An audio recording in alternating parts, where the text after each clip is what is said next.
Dear friends, welcome to study circle Kashmir. आज हम बात करेंगे JK SSB class fourth posts 2020, जिसकी नोटिफिकेशन जेके एसएसबी ने रिसेंटली रिलीज़ की है।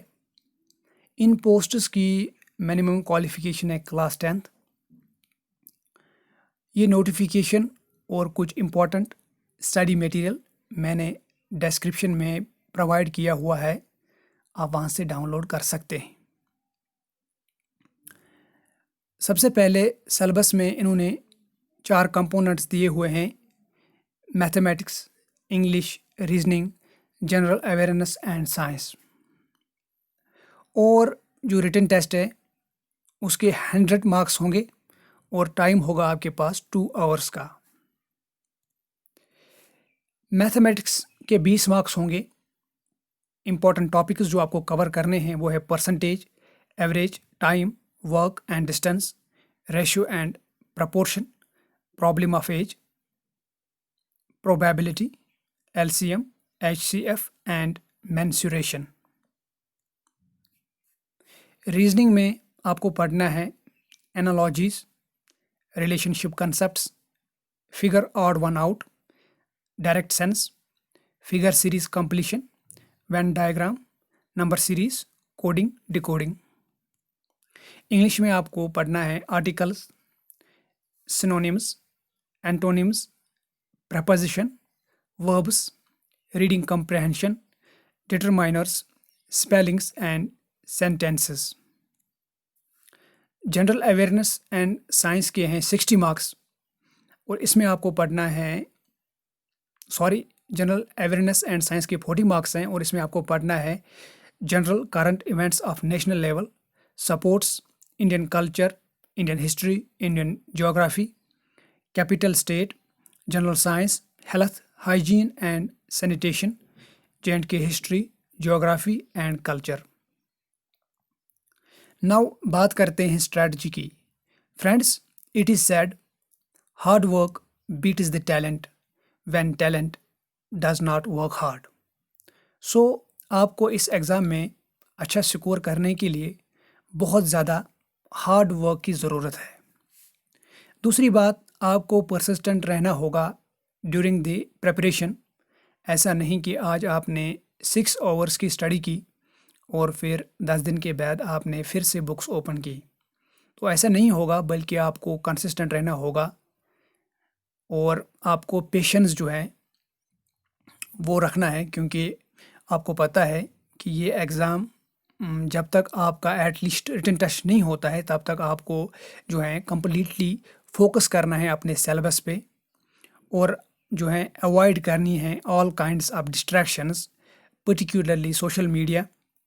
और आपको नोट मेकिंग करनी होगी और सिलेबस जो है वो कंप्लीट करना है विद इन 3 मंथ्स, क्योंकि ये सिलेबस क्लास 4th पोस्ट्स के लिए है, तो इसमें आपको ज़्यादा डिटेल में जाने की ज़रूरत नहीं है। एटलीस्ट आपको 180 आवर्स की स्टडी करनी होगी। अगर आप हर दिन 6 आवर्स की स्टडी करते हैं तो विद इन 3 मंथ्स जो है ये कंप्लीट हो सकता है।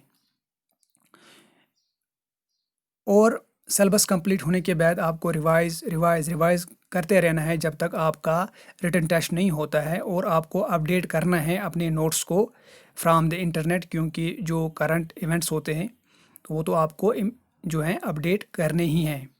और जो प्रीवियस पेपर्स हैं जेके एसएसबी ने जो एग्ज़ाम्स कंडक्ट किए हैं इससे पहले, उनके जो पेपर्स है वो आप डाउनलोड कर सकते हैं। उससे आपको एक आइडिया मिलता है कि किस तरह से जो है जेके एसएसबी जो है एग्ज़ाम्स में क्वेश्चंस पूछती है, तो आपको इससे काफ़ी फ़ायदा मिल सकता है।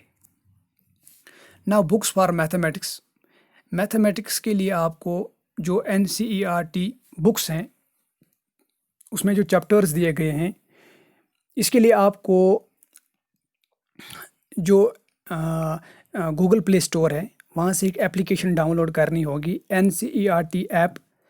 और फिर जो आपके सिलेबस में टॉपिक्स दिए गए हैं लाइक मेंसुरेशन है, तो आपको इस ऐप में जाना होगा और जो टॉपिक्स हैं वो डाउनलोड करने हैं और NCERT बुक से पहले इनको कवर करना है। सपोज़ जो मेंसुरेशन है उसके लिए आप पढ़ सकते हैं क्लास 6th का चैप्टर नंबर 10, क्लास 8th का चैप्टर नंबर 11 और क्लास 9th एंड 10th के चैप्टर्स।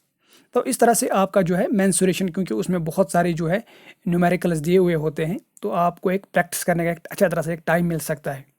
तो उसके बाद आपके पास बुक होनी चाहिए magical book on quicker maths by M Tyra. ये आप अमेज़ॉन से भी जो है परचेज़ कर सकते हैं या ये मार्केट में भी अवेलेबल है। तो ये बुक आपके पास होनी ही चाहिए। अगर ये अवेलेबल नहीं है तो आप पढ़ सकते हैं Arihant fast track objective arithmetic by Rajesh Verma. English के लिए आपको पढ़ना चाहिए grammar and composition for class 9th and 10th। जो ग्रामर बुक है वो आप पढ़ सकते हैं इंग्लिश के जो टॉपिक्स हैं उनको कंप्लीट करने के लिए। या आपके पास बुक होनी चाहिए general English for all competitive exams by Tarun Goyal. ये बहुत ही अच्छी इंपॉर्टेंट बुक है। या आप पढ़ सकते हैं English grammar for competitive exams by SP Bakshi. Reasoning के लिए आपके पास बुक होनी चाहिए verbal and non verbal reasoning by RS Agarwal. Analytical reasoning के लिए आप पढ़ सकते हैं MK पांडे। एटलीस्ट आपके पास RS अग्रवाल होनी चाहिए। जनरल साइंस अगेन मैं कहूँगा NCERT बहुत ही इम्पॉर्टेंट है, क्योंकि बहुत सारे स्टूडेंट्स हैं उनका साइंस बैकग्राउंड नहीं होता है। तो NCERT से जो है उसमें बहुत सिंपल में लिखा हुआ होता है, तो जो है अच्छी तरह से जो टॉपिक्स हैं वो कवर हो जाते हैं। तो उसके बाद आपको पढ़ना चाहिए encyclopedia of general science by Arihant publications. Other important books Arihant general knowledge 2020 by Manohar Pandey. ये बुक आपके पास होनी ही होनी चाहिए, क्योंकि इससे आपको जो है काफ़ी आपका सिलेबस जो है वो कंप्लीट हो सकता है। जैसे इंडियन हिस्ट्री है, इंडियन ज्योग्राफी है, इंडियन कल्चर है, जनरल साइंस है, करंट इवेंट्स है। ठीक है, तो ये बुक जो है ये आपके पास होनी ही होनी चाहिए। इसकी रेट जो है शायद 190 रुपीज़ है। इसके अलावा NCERT हिस्ट्री एंड ज्योग्राफी जो है क्लास 6th से क्लास 12th तक, एटलीस्ट क्लास 10th तक आपको कवर करना है। J&K के ऊपर एक इम्पॉर्टेंट बुक आती है अरिहंत की, अरिहंत पब्लिकेशंस की, वो आप पढ़ सकते हैं। या आप J&K geography bye Majid Hussain. Culture के लिए आप पढ़िए क्लास 11th की NCERT बुक, और जो टॉपिक्स आपको बुक्स से नहीं अवेलेबल हैं वो आप इंटरनेट से भी पढ़ सकते हैं।